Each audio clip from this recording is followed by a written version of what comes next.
જુઓ આ બાળકની ઉંમર છે 1.5 વર્ષ। શિયાળાની કડકડતી ઠંડીમાં આ બાળક પાસે માત્ર પોતાના શરીરને ઢાંકવા સિવાય કોઈ કપડાં નથી। શરીરને ઢાંકવા પૂરતા કપડાં પણ ઝૂંપડપટ્ટીના બાળકો પાસે નથી હોતા। ત્યારે રાજકોટની વિરાણી હાઈસ્કૂલના બાળકોએ અનોખી રીતે 31ની ઉજવણી કરી।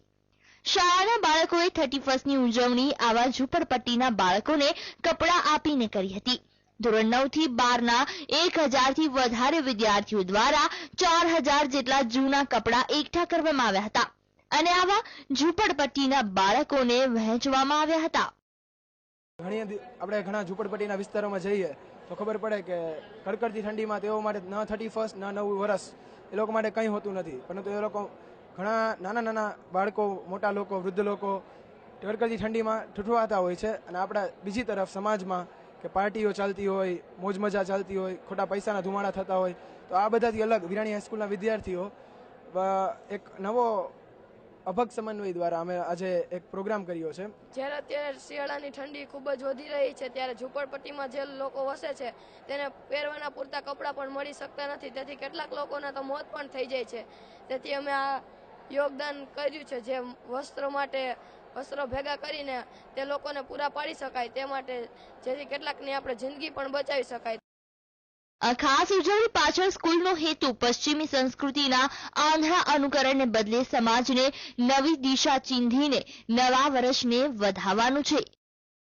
વિરાણી હાઈસ્કૂલના ધોરણ 9 થી 12ના વિદ્યાર્થીઓએ પોતાના ઘરેથી તેમજ આસપાસના વિસ્તારમાંથી અંદાજિત 4000 વસ્ત્રો છે, ગરમ વસ્ત્રો એકત્રિત કરેલા છે અને 31ની ઉજવણી અંતર્ગત વિદ્યાર્થીઓ આ જે કપડાં છે એનું રાજકોટ શહેરની અલગ અલગ ઝૂંપડપટ્ટીમાં વિતરણ કરવામાં આવનાર છે। પશ્ચિમી સંસ્કૃતિ આપણી સંસ્કૃતિ નથી, આપણી સંસ્કૃતિ છે એ દાનની સંસ્કૃતિ છે।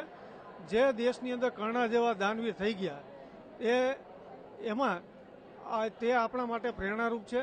આજના સમાજના તમામ યુવાધન છે એ વિરાણી હાઈસ્કૂલના વિદ્યાર્થીઓનું આ ભગીરથ કાર્ય છે, આ સેવા કાર્ય છે તેમને બિરદાવે।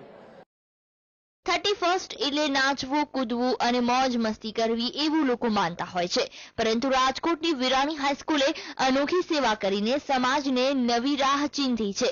ત્યારે માનવ સેવા એ જ પ્રભુ સેવા છે। આ યુક્તિને વિરાણી હાઈસ્કૂલના બાળકોએ યથાર્થ બનાવી છે। મોહિત ભટ્ટ સાથે બ્યુરો રિપોર્ટ, TV9 રાજકોટ।